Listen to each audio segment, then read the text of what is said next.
Bem-vindos ao Observatório da Imprensa, a mídia nesta semana. Enquanto a mídia se resigna diante da hegemonia das maquinetas da internet, os bons jornalistas mostram que a grande reportagem está viva e continua imbatível. O Globo provou isso no domingo, ao final de uma série denominada O X da Questão, quando o repórter Antônio Werneck foi à escola pública, onde estudou o criminoso Fernandinho Beiramar e levantou a história de 22 ex-coleguinhas do traficante. Nenhum virou bandido. Quando a internet produzir esse tipo de jornalismo, então sim, ela poderá ameaçar os impressos. Israel mordeu a isca dos militantes palestinos e novamente apelou para ações militares indevidas, desproporcionais, quando apresou uma flotilha que levava suprimentos para a faixa de Gaza. A mídia foi na onda. No Brasil, repercutiu muito o depoimento da cineasta Yara Lee, que assistiu ao ataque israelense dentro da nau Capitânia turca. O depoimento de outra brasileira, a médica do exército israelense que atendeu as vítimas, Ana Luísa Tapia, levou 5 dias para ganhar algum destaque. Onde começa o problema do alcoolismo? A Folha revelou hoje que 1/3 dos estudantes do ensino médio na rede privada já se embriagou. A pesquisa mostra a fragilidade das políticas de saúde pública no tocante à publicidade de bebidas alcoólicas, porque o consumo precoce começa com a exposição das crianças e jovens à publicidade de cervejas na programação esportiva. Fala, seu Dunga! Voltaremos ao assunto na próxima edição. Regulações e regulamentos estão na ordem do dia. Nada mais natural no mundo que se expande em alta velocidade, às vezes roçando no caos.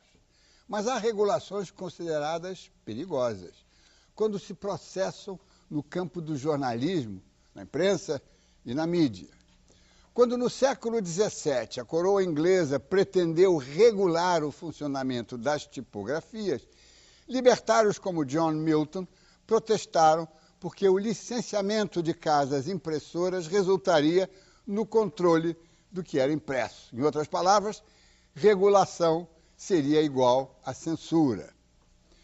A formidável explosão da internet, com seus desdobramentos no sistema bancário, no comércio, no serviço público e na própria organização social, tornou inevitável e indispensável a adoção de um marco regulatório capaz de deter o vasto leque de crimes cibernéticos não previsto nos atuais códigos penais. Mas o perigo do controle de conteúdo persiste.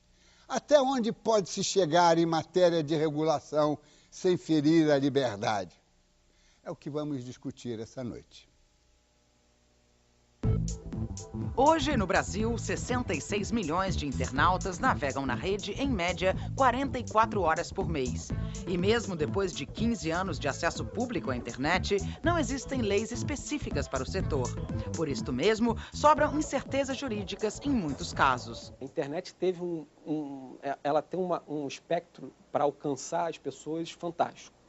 E existe um caso que é citado por todos de como não se pode controlar ou tentar controlar a internet, com o caso da Daniela Sicarelli, em que também tentou se controlar o vídeo que foi disponibilizado, e quando se fez isso, na realidade se viu que ele se dispersou ainda mais e se tornou impossível o controle. Isso leva ao ponto de partida, quer dizer, como é que eu posso, de que forma eu tenho, quais as responsabilidades o provedor há de ter? Eu penso que o provedor tem responsabilidade sim. Ele não é apenas um guardador ou um receptáculo de informações. Na realidade, ele tem que ter a responsabilidade por aquelas informações disponibilizadas, principalmente pelo seu espectro, que ele é mundial, né?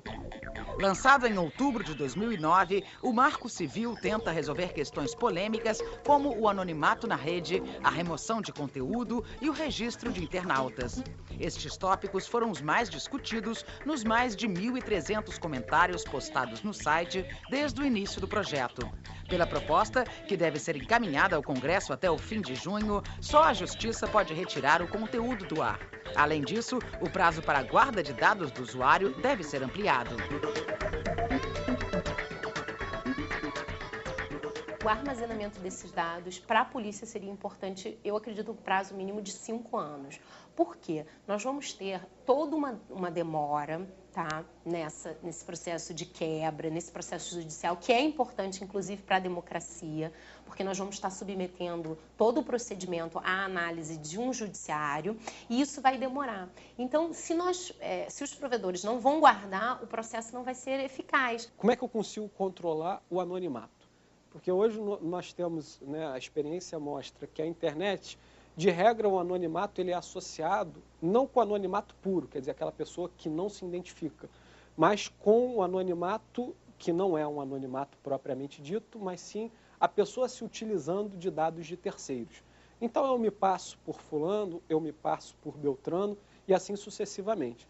De qualquer jeito, eu penso que o anonimato, ele por si só, o puro e simples, ele não deve ser permitido na internet na utilização de algumas situações. Por exemplo, o cara quer postar um determinado site na internet.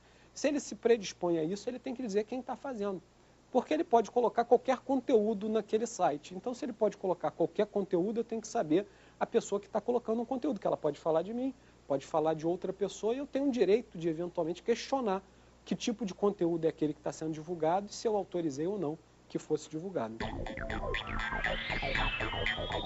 É muito importante nesse processo que a gente entenda a internet como uma ferramenta essencial de inovação na e para a sociedade.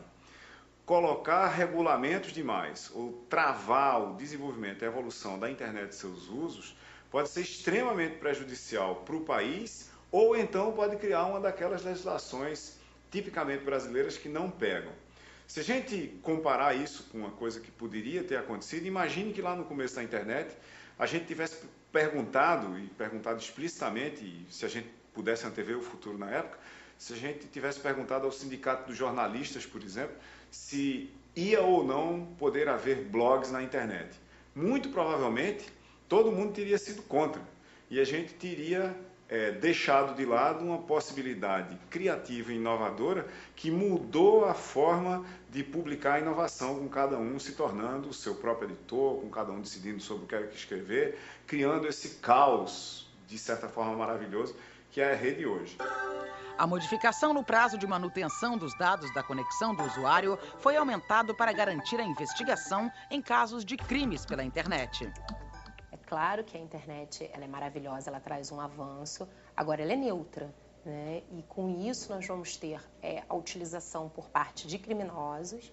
E para isso é importante que a polícia também esteja preparada, não só a polícia, quanto o Estado como um todo. O judiciário possa ter essa quebra de sigilo, possa ser permitida, possa ser autorizada. E por isso nós vamos parar realmente na obrigação dos provedores em ter esse registro desses usuários. No crime cibernético é muito importante essa faceta, por quê? Porque todo acesso à internet deixa um registro e isso tem que ser utilizado para o bem. Apesar do aumento constante no número de usuários de internet no país, o serviço oferecido também precisa de melhorias. A velocidade de conexão vem perdendo esta corrida.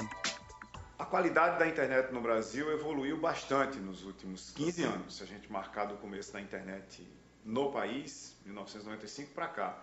Mas, ao mesmo tempo, nós perdemos, de 2000 para cá, 21 posições na medida de qualidade e quantidade de internet do World Economic Forum.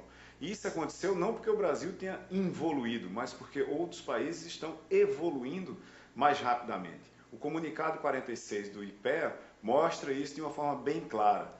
Tipo, metade dos municípios brasileiros ainda não tem internet de banda larga, só 24% das casas têm internet de banda larga.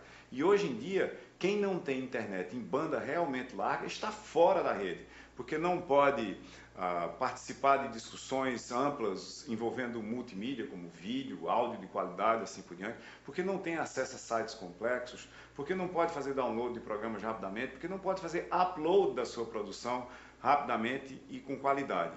Eu acho que a gente tem uma mudança que está havendo no mundo inteiro, onde as velocidades consideradas minimamente aceitáveis para acesso à internet, elas saíram do começo da década de 2000 de megabits por segundo para hoje a dezenas de megabits por segundo. Se você não tem dezenas de megabits por segundo, você não poderá participar competentemente, como cidadão virtual de primeira classe, da internet em 2, 3, 4, 5 anos.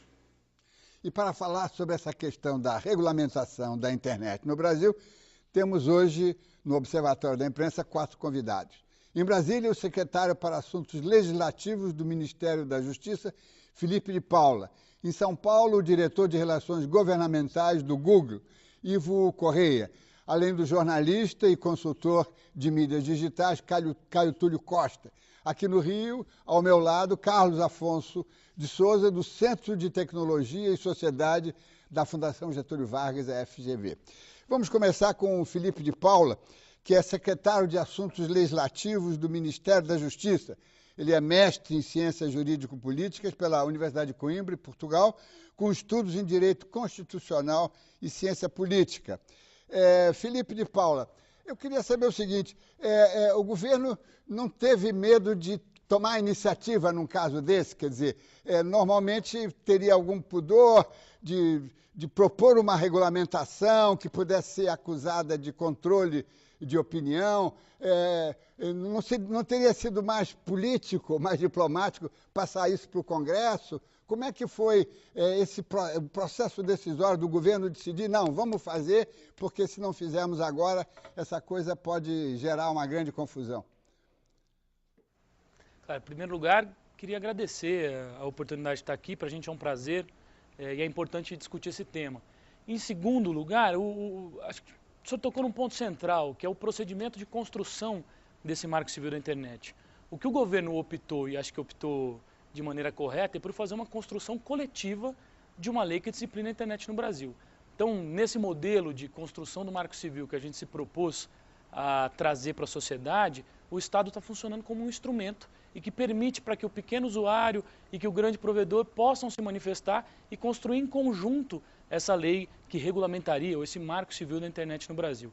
E o faz partindo de 3 premissas centrais. A primeira é dar segurança jurídica para as relações que são travadas hoje na internet no Brasil. E quando a gente fala de segurança jurídica, porque as decisões judiciais atualmente são bastante contraditórias entre si, contraditórias com a própria natureza da internet no Brasil. Em segundo lugar, foi uma demanda social bastante importante da gente começar a regulamentar a internet pelo Brasil pelos direitos e não pelo abuso, então pelo uso, não pelo abuso, então começar não pela porta da cadeia, pela criminalização, mas sim por garantir o que cabe ao usuário, o que cabe ao provedor, direitos e deveres e responsabilidades. E por fim, trazer para o direito a natureza da internet, ou seja, a sua natureza, como foi muito bem colocado no início, de uma área de criação, de inovação, de liberdade. Então essa foi a decisão do governo, fazer com que o Estado e a sociedade discutam o que o Brasil quer para a sua internet. Carlos Afonso Souza é vice-coordenador do Centro de Tecnologia e Sociedade da FGV, a Fundação Getúlio Vargas, aqui do Rio de Janeiro. É doutor em Direito Civil pela Universidade do Estado do Rio de Janeiro, integra o Comitê Executivo do NCUC, que é o Non-Commercial Users Constituency dos Estados Unidos, quer dizer, internacional, né? E que representa os usuários da internet na América do Sul. Carlos Afonso, vocês foram chamados pelo Ministério da Justiça para preparar, para aconselhar, não é, como consultores desse extraordinário processo, não é? O que vocês ressaltaram principalmente? Qual era a preocupação maior? A preocupação maior do Marco Civil, acho que desde o início, como já colocado inicialmente pelo Felipe, é criar no direito brasileiro a afirmação de que, primeiro, precisamos de uma legislação para trazer para o ordenamento jurídico alguns assuntos que realmente precisavam urgentemente de alguma certa disposição legal. Isso pode parecer um pouco preocupante, para que não se fique com a argumentação de que para tudo que acontece na internet precisamos de uma lei nova. E essa, sem dúvida, é uma das discussões que apareceram logo no início do Marco Civil. Precisamos efetivamente de uma legislação para tudo que vai ser positivado dentro do Marco Civil. Mas a nossa orientação foi, primeiro, extirpar a ideia de que é preciso, logo de início, criminalizar condutas na internet e não começar a regulamentação pelo crime, mas sim por uma declaração de direitos e de princípios. E dentro dessa declaração de direitos e de princípios, selecionar quais são os assuntos mais urgentes, mais necessários de regulamentação. E é claro que essa necessidade, ela é feita, ela é examinada a partir de uma análise do que tem o Judiciário decidido, de como o Congresso Nacional tem analisado alguns projetos de lei com relação à internet e, é claro, percebendo no dia a dia, no uso da internet, quais são as questões que mais interessam, que mais geram demandas dos mais diversos atores, desde provedores, usuários, governo e sociedade como um todo. Mas vocês, só para a gente preparar a conversa para os próximos blocos, vocês passam para o judiciário, digamos, a tarefa dessa regulação, ou dessa execução da regulação, ou isso vai funcionar espontaneamente? Só uma resposta rápida. Bom, quando a gente fala em responsabilidade civil, e esse vai ser um dos nossos grandes temas, vamos precisar de um juiz para decidir retirada de conteúdo do ar. Mas o Marco Civil, a ideia é que se torne uma legislação em vigor, uma legislação que vai ser aplicada pelo Poder Judiciário, e uma legislação aberta, com princípios que possam orientar o magistrado na regulamentação das condutas online. Ivo Correia é diretor de Assuntos Governamentais e Políticas Públicas do Google Brasil. É especialista em regulação de conteúdo, privacidade, direitos autorais e liberdade de expressão. Trabalhou para o Ministério da Justiça e para a Secretaria de Assuntos Estratégicos. Ivo Correia, quando se fala em Google, se fala num dragão que absorve toda a produção, todo o conteúdo da mídia, não é? E também da literatura, e não paga nada. Quer dizer, hoje o Google está sendo o papel do super vilão. A mídia diz que a mídia impressa diz que está acabando porque os portais usam e não pagam nada.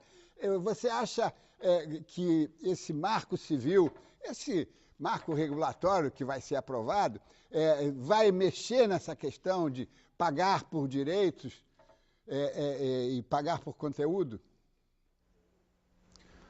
Olha, Diniz, boa noite. É um prazer participar do programa, desse debate tão importante que é o futuro da internet no Brasil. Na verdade, acho que o Marco Civil toca, não diretamente nesse ponto, mas toca em pontos fundamentais para o futuro, como eu disse, o futuro da internet no nosso país. Toda vez que se fala de regulação de internet, como foi dito até pelo professor Silvio Meira no início do programa, a gente tem o risco e o medo de que haja uma regulação excessiva, censura, controle exacerbado, etc. Acho que o nosso grande desafio é colocar as regras mínimas do jogo, porque se viu no Brasil até hoje, e em outros países também, que a ausência total de regras também pode trazer diversos malefícios para a inovação, para o progresso científico e tecnológico do país e para a própria internet. Acho que o Marco Civil, o desafio aqui é colocar as regras mínimas, quais são as responsabilidades mínimas dos usuários, das empresas, como eles devem se relacionar na internet e como garantir que o que acontecer de ruim pode ser punido, responsabilizado devidamente, mas, por outro lado, não travar o desenvolvimento da internet no país, seja por um excesso de regras, como disse Silvio Meira, mas também seja pela ausência de regras e aí sem a segurança jurídica de qual o Felipe falou, para que as empresas façam investimentos, para que novos projetos, novos sites, novas iniciativas surjam no próprio Brasil, de empresas brasileiras, de pessoas brasileiras. Enfim, acho que o Marco Civil tem esse desafio de ficar no meio termo, de encontrar o equilíbrio entre esses dois lados. Caio Túlio Costa é jornalista, foi o primeiro ombudsman da imprensa brasileira, ombudsman é um ouvidor, trabalhou na Folha de São Paulo durante 21 anos, foi um dos fundadores do UOL, do qual foi diretor-geral até 2002. Em seguida, foi presidente do IG, do Último Segundo, e atualmente é consultor de mídias digitais. É também professor de ética jornalística e autor de importantes livros de teoria de jornalismo e de imprensa.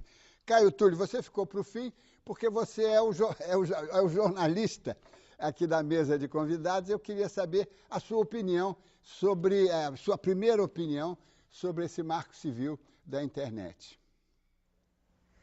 Bom, Diniz, antes de dar a minha opinião sobre o marco civil, eu queria dizer que o Brasil, no que tange a internet, não é uma terra de ninguém. Eu estou aí desde 95, você acabou de falar, trabalhando com internet, e te diria que a lei brasileira, de certa forma, ela dá conta de muitos dos problemas agudos que a gente tem na internet, né?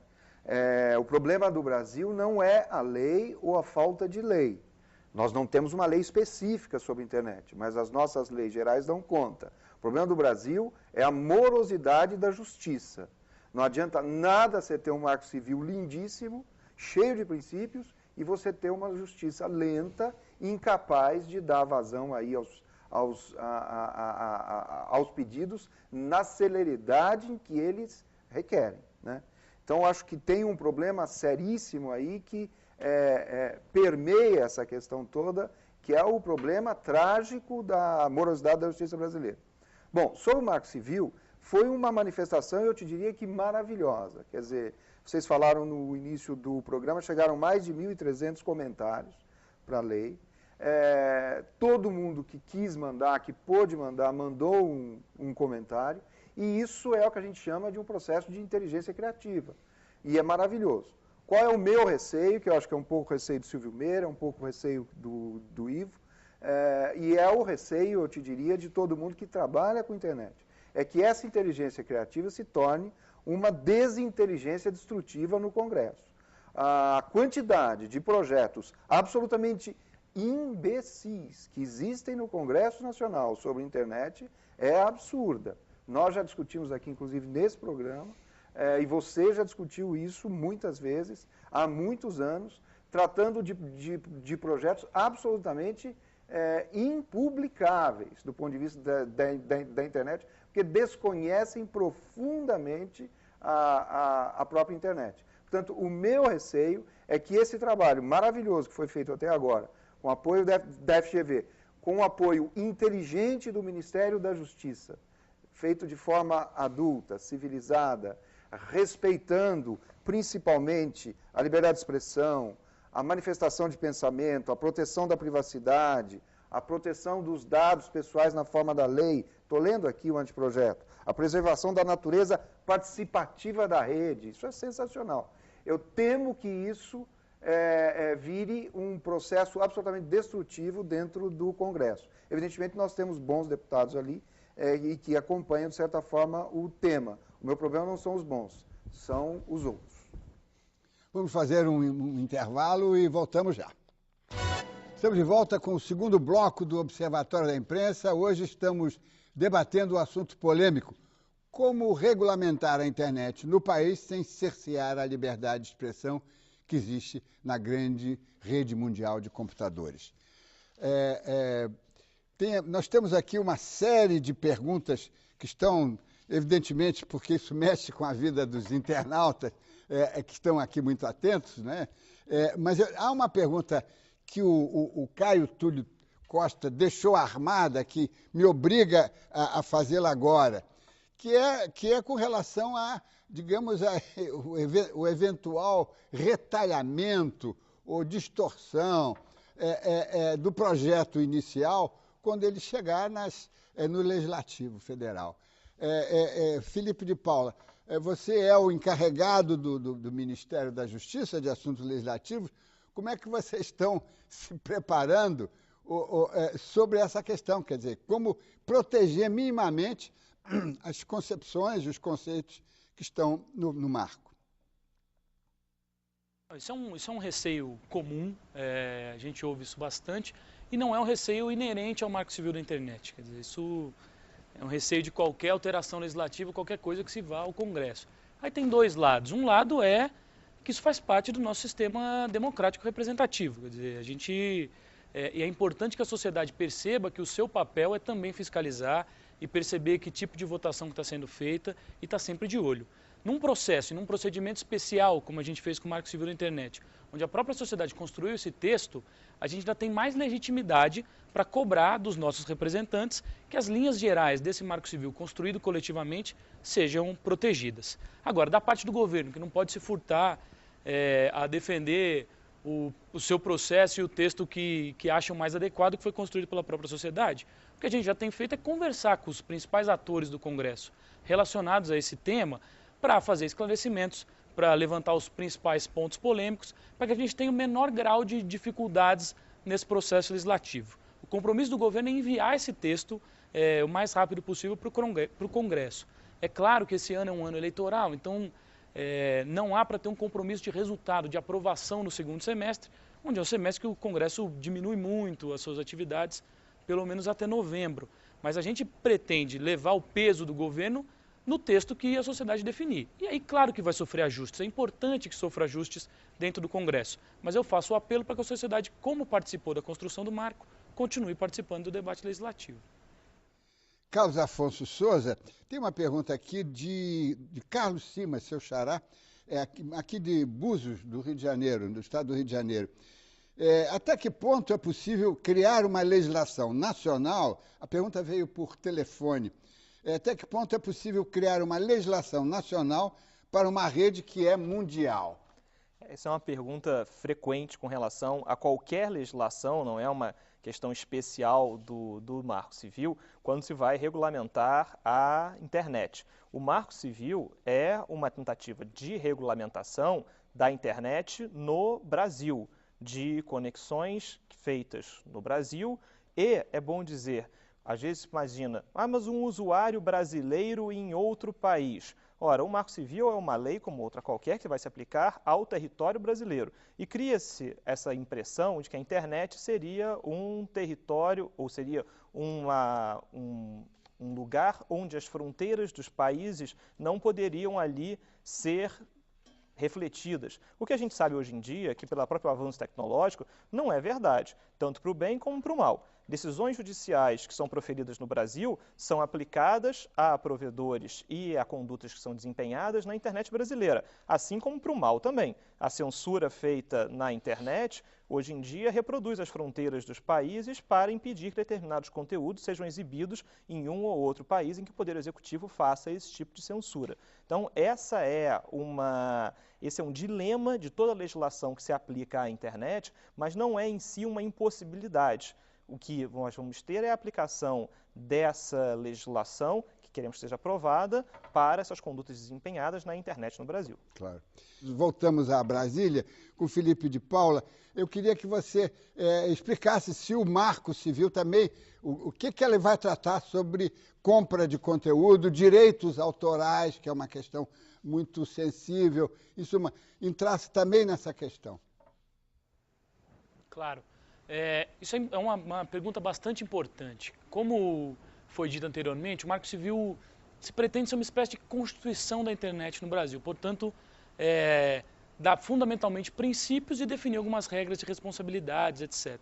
Então, além desse lado do que o Marco Civil pretende ser, tem um lado que o Marco Civil não pretende ser. Então, não pretende ser um código penal, nem um código de processo penal, e também não pretende, de maneira imediata, atuar nessas duas esferas que foram tratadas inicialmente, direitos autorais e propriedade intelectual, e depois a questão de compra, aquisição de conteúdos, etc. É evidente que eu tenho um impacto, por exemplo, quando eu responsabilizo o terceiro que colocou um comentário em um blog e não o próprio blogueiro ou a página que pode receber esses conteúdos. Esse tipo de responsabilização vai valer para qualquer situação, para uma ofensa à honra, uma ofensa à imagem, mas também, eventualmente, para direitos autorais. O fato é que o conceito de direitos autorais, etc., está sendo discutido num outro foro, dentro do Ministério da Cultura, e é esse conceito que acho que está em jogo quando a gente discute modelo de negócios, como o Ivo Corrêa bem colocou. Então, o Marco Civil não pretende atuar diretamente nesse ponto, embora é evidente que essas discussões permeiam o marco que está sendo montado. Voltamos agora a São Paulo. Temos aqui uma pergunta de São Luís do Maranhão, de José Ulisses Balsas. Ele pergunta, em cidades pequenas, a contratação de uma internet de velocidade razoável é inviável. Como evitar essa exclusão? Olha, Diniz, eu acho que o Marco Civil também não vai conseguir resolver esse tema. Acho que nós temos um outro processo no Brasil. O Brasil está vivendo um momento muito especial para a internet. Nós temos a discussão do Marco Civil, que é fundamental, Temos a discussão, como o Felipe de Paula citou agora, da nova lei de direito autoral, que é importante não só para a internet, mas tem tudo a ver com a internet, já que a nossa legislação foi criada em 1998, a legislação atual de direito autoral brasileira, portanto, nos primórdios da internet pública no Brasil. E temos a discussão do Plano Nacional de Banda Larga, que é uma discussão que vem sendo feita pelo governo federal e que eu acho que aí sim toca no ponto que a pergunta foi feita, que o telespectador está preocupado, que é como, de fato, nós vamos democratizar o acesso à internet no país. O Brasil tem hoje quase 70 milhões de usuários, um terço da população, mas ainda é muito pouco perto de países vizinhos aqui, como Chile e Argentina, que tem média de 50% da população já com acesso à internet. Eu acho que o Plano Nacional de Banda Larga é uma discussão importante, e acho que uma outra discussão importante é reconhecermos e valorizarmos o papel, por exemplo, das LAN houses, que às vezes são tidas como espaços menos importantes, espaços só de jogos, ou até como lugares negativos, de convívio social negativo, que na verdade são os centros que hoje, de fato, fazem a democratização do acesso à internet no Brasil. Temos quase 100 mil LAN houses no país e é por lá que a grande maioria da população, especialmente a de menor renda, acessa a internet. Então aí tem uma tarefa para a gente dar qualidade, formatar o caráter público desses espaços e ajudar a LAN house de fato a democratizar esse acesso. Caio Túlio Costa, tem uma pergunta de Santa Mônica, Califórnia, Estados Unidos. Marcelo Leite, ele pergunta, em relação à liberdade de opinião, como fica o Estatuto do Usuário aprovado a partir das novas leis? Então, o Marco Civil prevê a garantia da liberdade de expressão, comunicação e manifestação de pensamento. E isso é constitucional, quer dizer, a liberdade do usuário está garantida pelo Marco Civil. A liberdade do usuário está garantida pela Constituição. Agora, isso não significa que ele não tenha responsabilidade. E ele tem essa responsabilidade. E uma das tarefas a que se deram o trabalho, o pessoal que fez o anteprojeto do Marco Civil, foi exatamente de ver como que os provedores podem garantir, né, junto à Justiça, uma vez acionado pela Justiça, que determinados crimes, sejam eles feitos, uma vez que eles foram feitos aqui no Brasil, possam ser identificados e o responsável ser punido. Mas o que eu acho mais importante é que o Marco Civil garante não apenas a liberdade de expressão, como também a natureza participativa da rede. E isso é sensacional, quer dizer, nós não tivemos nenhuma iniciativa até agora, assim, com essa clareza na abordagem da própria liberdade de expressão e da natureza participativa da rede.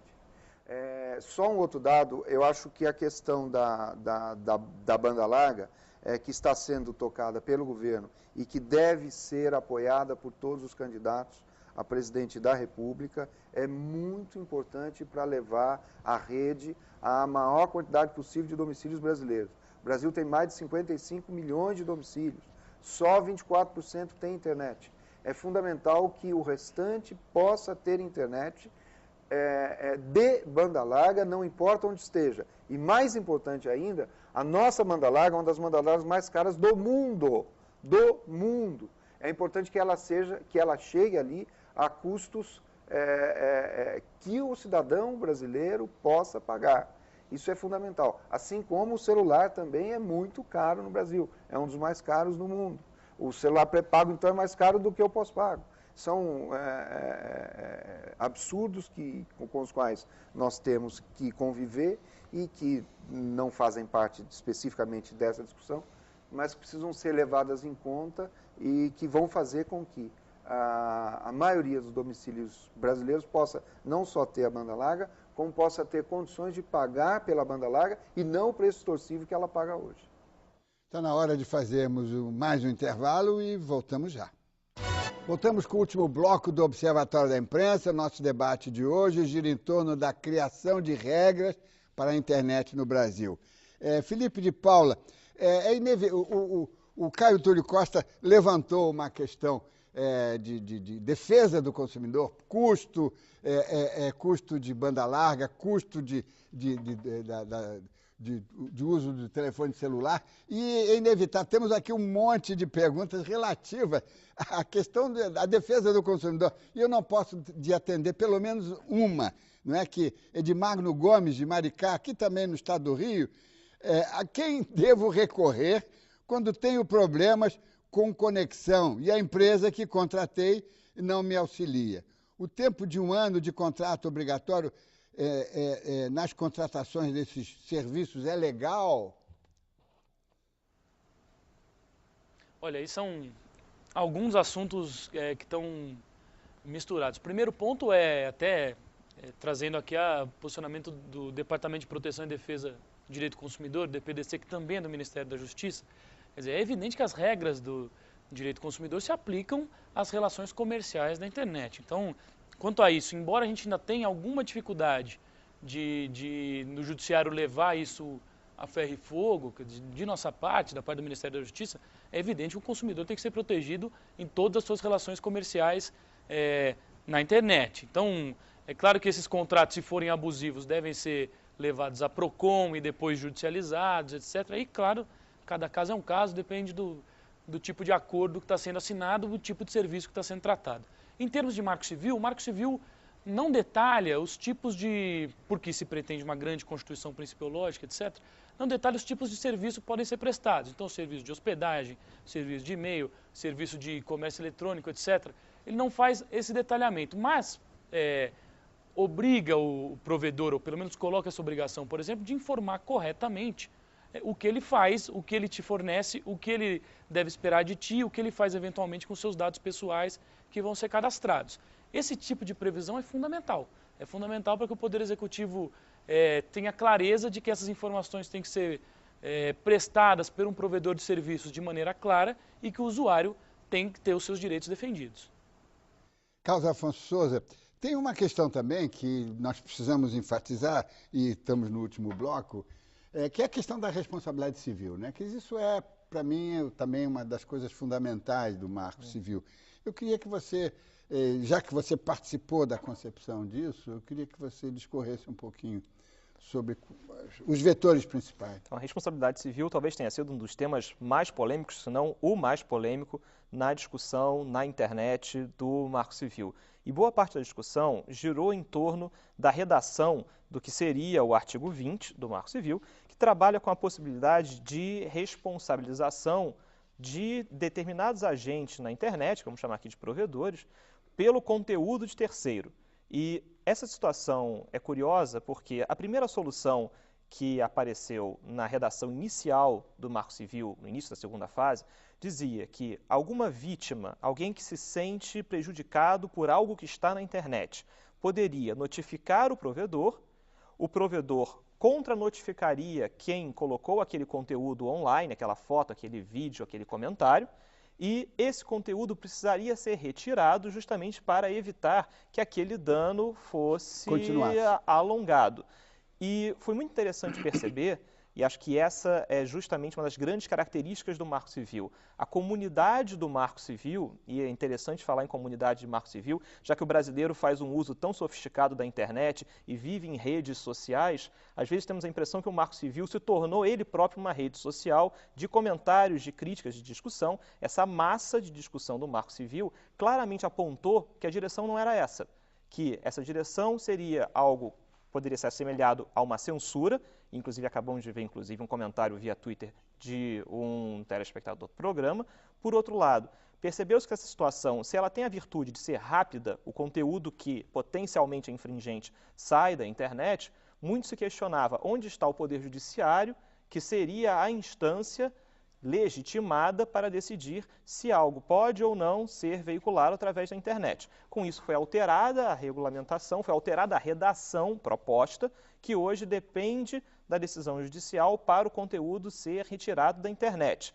o que também não está isento de críticas, e já vimos algumas colocadas aqui no programa. Mas acho que isso mostra a importância de um marco colaborativo como esse sendo discutido com os usuários da internet para regulamentar as condutas que eles próprios desempenham na internet. E essa é uma grande diferença do Marco Civil para um dos seus assuntos mais importantes, que foi, sem dúvida, a responsabilização pelo que existe na internet. Ivo Correia, e a questão do direito autoral? Como é que o Marco Civil encara e quais são digamos, as definições que foram feitas a serem discutidas depois pelo Legislativo? Olha, Diniz, como o Felipe disse, o Marco Civil não trata especificamente de direito autoral, acho que por conta aí da reforma da lei de direito autoral que está sendo preparada pelo Ministério da Cultura. Mas essa questão a qual o Carlos Afonso se referia, da responsabilidade civil, também se vale, também se aplica à questão de direito autoral. E aí eu acho que é o ponto central do Marco Civil, na posição do Google, na nossa visão, talvez o ponto mais positivo e o que a gente tem que lutar como brasileiros para manter e aprovar o quanto antes. Essa discussão que deixa claro que a internet é diferente do que a gente está acostumado, é diferente da televisão, é diferente do jornal, porque a maioria das plataformas, nos serviços de internet, são, na verdade, de hospedagem de conteúdos de terceiros, de outras pessoas, né? E o que o Marco Civil diz é, olha, a pessoa que dá a hospedagem, a pessoa que está hospedando aquele conteúdo, não pode ser responsável pelo ato ilegal do terceiro, do usuário, né? Então, um blogueiro não pode ser responsável se alguém fez um comentário no blog falando algum absurdo, não pode ser responsável por essa atividade. O Google não pode ser responsável se alguém comete alguma ilegalidade no Orkut, ou se, por exemplo, hospeda e viola direito autoral hospedando um vídeo que tem propriedade intelectual no YouTube, né? O que o Marco Civil diz é, olha, a responsabilidade, como em qualquer esfera da nossa vida, é de quem gerou o dano, quem gerou o problema. Mas o hospedeiro tem que cooperar com as autoridades, tem que fornecer os dados, e se não o fizer, vai ser responsável solidariamente. Eu acho que esse é o ponto central, porque hoje no Brasil, por uma falta de conhecimento sobre a natureza da internet, um desconhecimento geral sobre esse serviço, o que acontece é que se aplica uma regra, tende a se aplicar a lógica da televisão, a lógica do jornal, em que há um conteúdo editorial, há um editor por trás, e se acaba penalizando injustamente muita gente. É como, mais ou menos, se a gente penalizasse os Correios porque alguma carta tem algum conteúdo ofensivo a alguém, ou a companhia telefônica porque alguém está passando um trote. O intermediário, a pessoa que está hospedando a mensagem, acaba respondendo pelo abuso de outros. E acho que esse é um ponto, para mim, é o ponto central do Marco Civil. Caio Túlio Costa, tem aqui foi mencionado, sobretudo pelo Felipe de Paula, de que temos aí um conjunto de discussões mais ou menos paralelas, não é, que estão correndo no Legislativo e na própria sociedade, não é? Que é a discussão do Marco Civil, tem a questão do PL 29, quer dizer, a regulamentação da transmissão de material da TV a cabo por celulares, tem a questão do direito autoral, quer dizer, temos aí uma série de regulamentações caminhando mais ou menos separadamente, mas no fundo elas desaguam nos mesmos canais, quer dizer, tudo tem a ver com a internet e tem a ver também com imprensa e com os meios de comunicação. Como é que você vê esses vários processos de regulação caminhando separadamente? Então, Diniz, eu acho que a gente vive um momento de uma transformação muito importante que nos foi trazida pela tecnologia. E a gente está vivendo, a gente está no meio, está no olho desse furacão. E eu acho que esses movimentos separados e concomitantes e simultâneos, por exemplo, banda larga, uma ação específica em cima da banda larga. A questão do PL 29, que é permitir que as empresas de telecomunicação também possam levar TV a cabo usando o DSL ou outros meios de transmissão para a casa do cidadão. A questão do direito autoral, que é fundamental na rede e levou, inclusive, a toda uma redefinição de várias indústrias, como, por exemplo, a da indústria da música.